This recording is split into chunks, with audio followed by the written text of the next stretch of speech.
آیا جلب از حد زیاد ماشین‌ها در روز نکاح و ایجاد مانع به حرکت دیگران نشانه افتخار است؟ نه، برعکس این عمل جز بی‌سوادی و کار ناجویه چیز دیگر نیست. متاسفانه در ناحیه سوخت باز با چنین حالت روبرو شدیم. در موضع سای بازار ناحیه سوخت کارمندان خدمات حرکت بی‌خطری راه ناحیه با مقصد تامین ترتیبات جمعیتی و پیشگیری از خودسری‌های رانندگان و ویران کنندگان قاعده‌های حرکت در راه ریت‌های مخصوص اپراتیوی تشکیل نموده یکچند کورونی ماشین‌های عقد نکاح را برای سنجش حجت‌ها باز داشتند. هنگام از نظرگذرانی همه‌جانبه واسطه‌های نقلیات و طلب حجت‌های ضروری از جانب ناظران معلوم گردید که اکثریت این واسطه‌های نقلیات بدون یگان حجت رسمی و اجازه‌نامه مخصوص مقامات دخلدار در این مراسم‌ها اشتراک دارند و از بین تمام ماشین‌های بازداشته شده جز 4 عدد آنها که طبق قانونگذاری برای خدمت رسانی تویانه ثبت نام شده بودند دیگر هیچ کدام رخصتنامه برای اشتراک در مراسم عقد نکاح نداشتند که این حالت تشویش آور باعث نگرانی جدی مقامات حفظ حقوق و تمام ساکنان محلی ناحیه گردیده است. زیرا چنین بی‌ترتیبی‌های عمومی در راه‌های مرکزی و سیرآدم نه تنها حرکت معتدل دیگر واسطه‌های نقلیات را کاملا دشوار و فلج می‌سازند بلکه خفی سر زدن تصادف‌های ناخوش نقلیاتی را برای حیات پیاده‌گردان و مسافران به کرد زیاد می‌کنند و متاسفانه اکثر رانندگان جوان چنین گمان می‌کنند که روزیتوی و خرسندی آنها حقوق معنوی دارند که تمام قاعده‌های حرکت را صرف نظر کنند و با جلب شماره از زیاد ماشین‌های گرانبها و پرغوغا در کوچه‌ها گویا افتخار و صلابت خود را نشان دهند. توی مراسمlarda kortejini namuna sifatida bir tanqidiy nimasida ko'rsatmoqchimiz. Ushbu holatni bir necha marotaba takroran ijtimoiy tarmoqda joylashtirib, oxiri salbiy holatga keltirib chiqarishiga qaramasdan baribir mana o'sha ota-onalarimiz, o'sha xonadon egalari mana o'sha holatni takrorlanyapti. Bitta to'yda shuncha transport vositasini guruh bo'lib harakatlanishi, belgilanmagan hujjatsiz harakatlanishiga sababchi bo'lib kelmoqda. Bularning oqibati salbiy holati mana hammalaringga ma'lumki, mana yaqinda o'zimizning So'x tumanidagi to'y kortejida kelin bilan kuyovda yo'l transport hodisasiga uchraganligi yaqqol hammamizga namoyon bu dars bo'lishi albatta zarur edi, lekin biroq baribir biz xalqimiz ushbu holatlardan hech qanaqa xulosa chiqarmayapmiz. Sizlardan iltimos va talab qilib qolamiz. Navbatki bizdagi tumandagi yo'l transport xodimlari, ichki ishlar, Farg'ona viloyati ichki ishlar boshqarmasi tomonidan ushbu ko'rsatmalar belgilab o'tilgan. Bizning maqsadimiz asosan shundanki, o'sha fuqarolarda, haydovchilarda eson-omon shu manziliga yetib borishlari.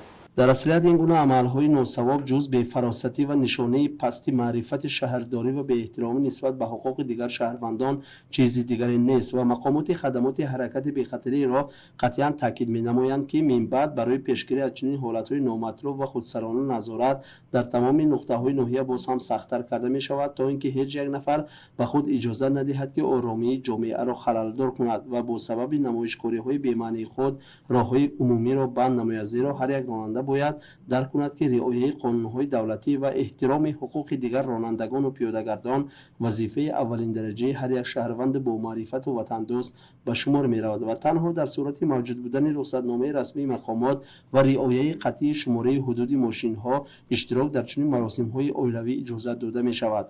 در غیر این صورت نسبت همه قانون شکنان و رانندگان بی‌مسئولیت چاره‌های قطعی مأموری جریمه‌های مخصوص تطبیق می‌گردد تا در کوچه‌های ناحیه سوخت ترتیبات نمونوی و بی‌خطری کامل برای همه ساکنان حکم فرما باشد.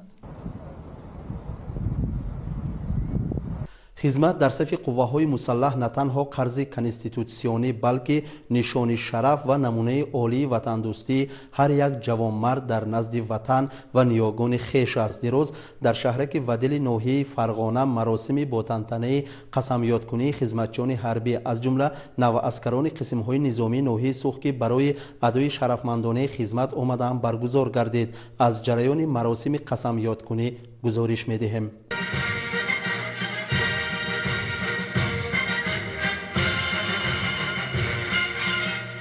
مراسم سوگند یادکنی جوانپسرانی که به صف ارتش ملی ما دعوت شدند عین زمان در تمام قسم‌ها و بخش‌های نظامی قشون‌های سرحدی خدمات امنیتی دولتی با روحیه بلند جنگی و ایدانه جریان دارد. از جمله مراسم سوگند سربازانی که برای ادای خدمت به قسم‌های نظامی ناحیه سوخ سفربر شدند در یکی از واحدهای نظامی ولایت فرغانه با شکوه و شهامت مخصوص دایر گشت.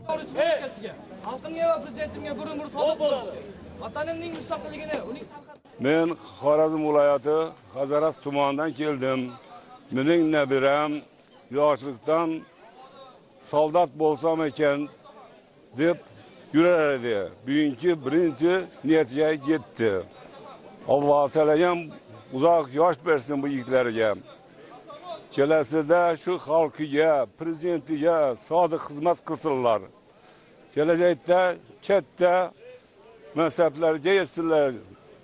Leytenant bo'lsinlar, kapitan bo'lsinlar, general bo'lsinlar. Hammangi bugungi marosim bilan chin qalbim bilan tabriklayman.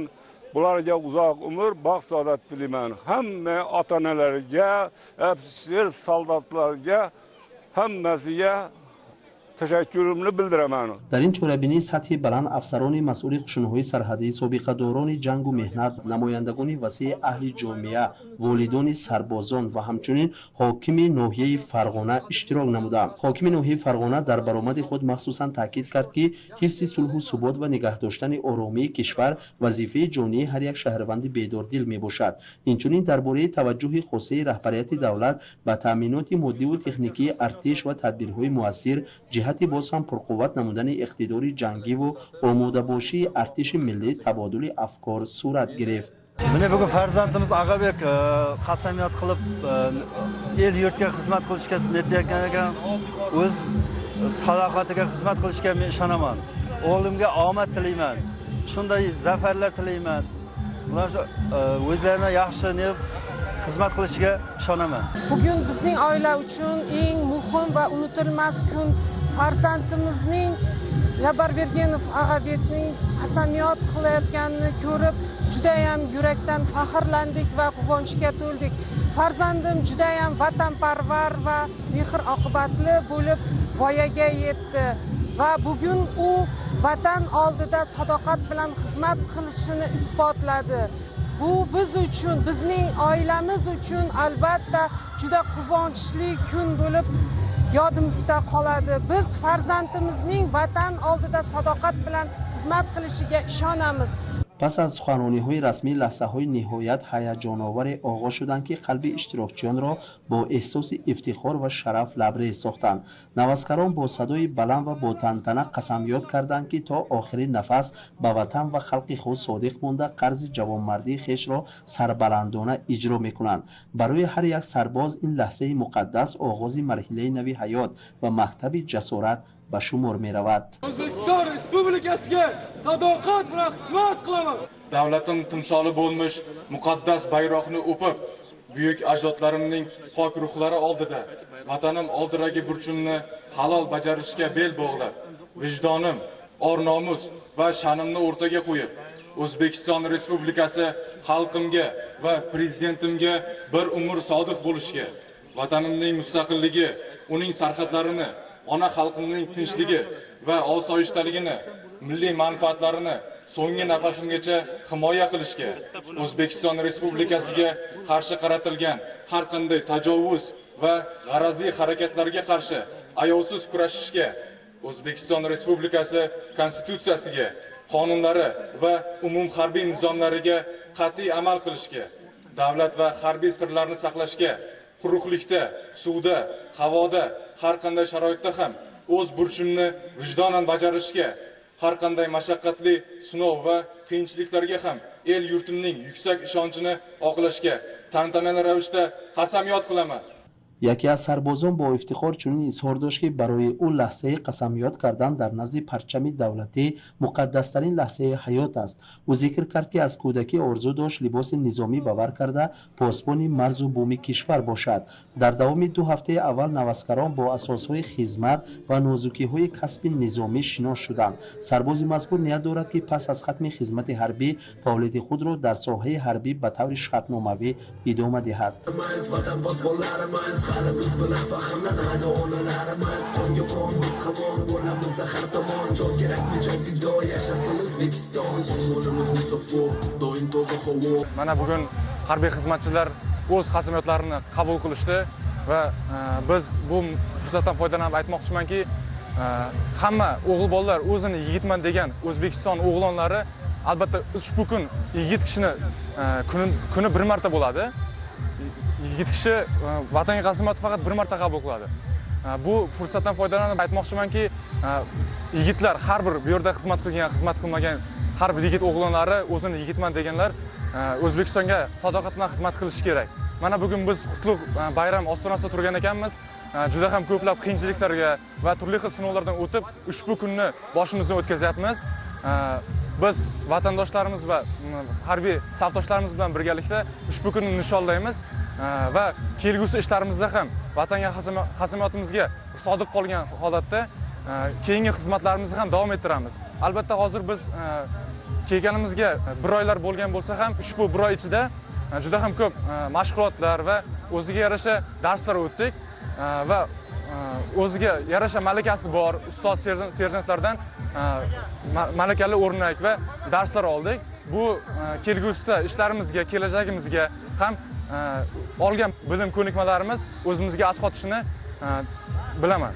در انجام چاره‌بینی به جوانان شجاع که مسئولیت حمایت استقلالیت، دخل‌ناپذیری مرزهای دولتی و امنیت جامعه را به دوش گرفتند، آرزوهای صمیمی، سلامتی و در فعالیت من بعد خدمتیشان برای و کامیابی‌های بی‌نظیر تمنا کرده شد.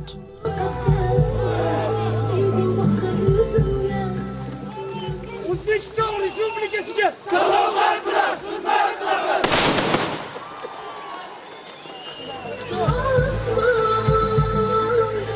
با دستور رهبر مملکت در موضع قیراق ناحیه سوخت در میدان 425 گکتار باغ نوی آلو بنیاد می‌گردد. هدف از این اقدام تامین اهالی با شغل دائمی میباشد.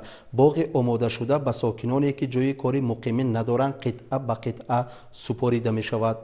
طوری که خبر دارید در حضور پرزیدنت تقدیمات یعنی معرفی نقشه رشد اجتماعی و اقتصادی ناحیه سوخت برگزار گردیده بود و در آن به مسئولان دخلدار سپارش داده شده بود که در موضع قیراق در میدان 425 گکتار باغ زمانوی برپا کرده شده در حالت تیار به اهالی کم بضاعت یا آنهایی که جای کاری دائمی ندارند تقسیم کرده شود و امروز علاقه از جانب نمنگان اگروستار کارهای بنیاد باغ اینتنسیوی در اینجا آغاز یافته است و حالا در زینه اول در میدان 100 گکتار زیاده از 80,000 نوع آلی شنونیده می شود و البته در اینجا چون گفتیم باغ زمانوی بنیاد کرده شده با اهالی با آنهایی که جای کاری دائمی ندارند تقسیم کرده می شود. این البته برای کاهش دادن سطح کم بضاعتی، رشد اقتصادیات و هم زیاد نمودن یعنی افزایش حجم صادرات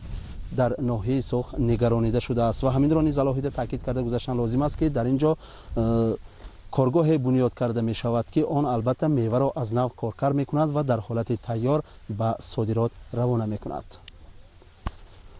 موضع قیراق یکی از منطقه‌های وسیع‌ترین و از لحاظ اقتصادی مهمترین ناحیه سوخت به شمار می‌رود که نقش آن در تأمین نیکوحوالی ساکنان محلی به‌نهایت بزرگ است. سالیان زیاد مردم اینجا اساساً به پرورش غله‌دانگی‌ها مشغول بودند ولی درآمد به دست آمده به امکانیت‌های واقعی این زمین زرخیز موافقت نمی‌کرد. با مقصد استفاده ثمرناک ذخیره‌های طبیعی و بلند داشتن سطح زندگی مردم در دایره اجرای قرار پرزیدنت مملکت لایحه بزرگ آبیاری عملی گردید که در نتیجه به این دشت فراخ آبی حیات بخش آمد.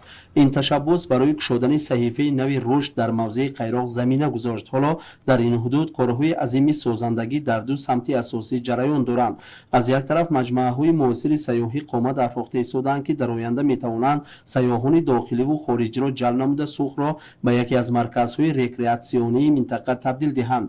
از جانب دیگر در میدان‌های بیکنار باغ‌های نمونوی و زمانوی بنیاد بنیاد می‌گردند. مسئولیت تشکیل این باغ‌های موثر به ذمه کارخانه اوزاگروستار گذاشته شده است که عین زمان مرحله اولی کارها را با سرعت پیش می‌برد. متخصصان ساحه در میدان 100 گکتار به شنانیدن نوع‌های مخصوص آلو مشغولند که محصولات آنها از جهت صفت و نماد به طلبات بازار جهانی جوابگو بوده برای صادرات پیش بینی شدند. این اقدام نه تنها باعث افزایش اقتدار صادراتی ناحیه می‌گردد بلکه برای صدها نفر ساکنان محلی جایهای نوی کاری فراهم می‌آورد. ساختمانda muhtaram prezidentimiz tomonidan ajratilgan 424 gektar yerni dastlabki 100 gektar yerida yer haydash va ko'chat ekish ishlari olib borilmoqda. Asosiy maqsadimiz mana shu yerda So'x tumanini iqtisodiy ijtimoiy rivojlantirish, So'x tumanida eksportbop mahsulotlarni yetishtirish, aholi bandligini ta'minlash, ishchilarni ish bilan ta'minlash maqsadida mana shu yerda intensiv bog' tashkil qilinmoqda. Intensiv bog'imiz asosiy maqsadi bu yerda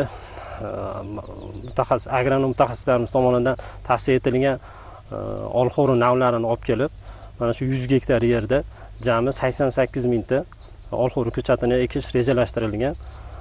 Bu olxo'ri ko'chatlar asosan xalqaro Yevropa jahon talablariga javob beradigan eksportbop va xaridorga olxo'ri mahsulotini yetishtirish maqsadida ishlar olib borilmoqda. مسئولیت کارخانه اوزاگروستار تنها با بنیاد باغ‌های زمانوی محدود نمی‌شود. این کارگاه نقشه‌های استراتژیکی دراز مدت را پیش گرفته نیت دارد که پس از پوره به استفاده دادن باغات معاصر در همین حدود کارخانه کارکرد میوه را نیز به راه ماند.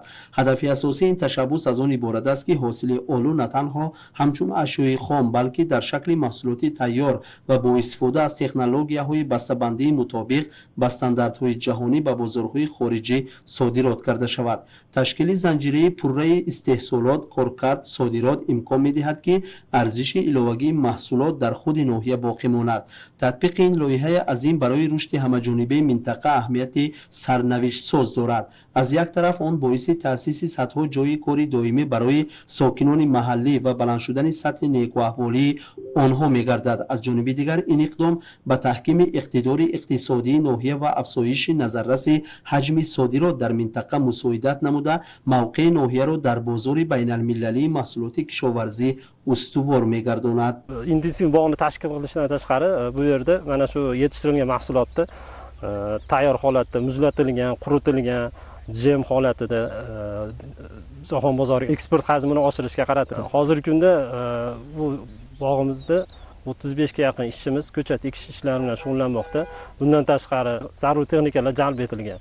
عین زمان در موضع قیراق زیاده از 35 نفر کارمند فیلیال ولایت نمنگان اوزاگروستار به کارهای نهالشنانی سفر برگردیدند. برای استفاده ثمرناک ذخیره‌های طبیعی در این باغات معاصر تکنولوژی کم مصرف آبیاری قطرگی جاری کرده می شود که این بر رشد باغداری در شرایط اقلیم منطقه مساعدت می نماید. در مجموع کارهای بنیاد باغ و شنانیدن نهال‌ها در میدان 425 گکتار این موضع با سرعت ادامه داشته مرحله به مرحله قسم‌های نوی زمین مورد استفاده قرار خواهند گرفت.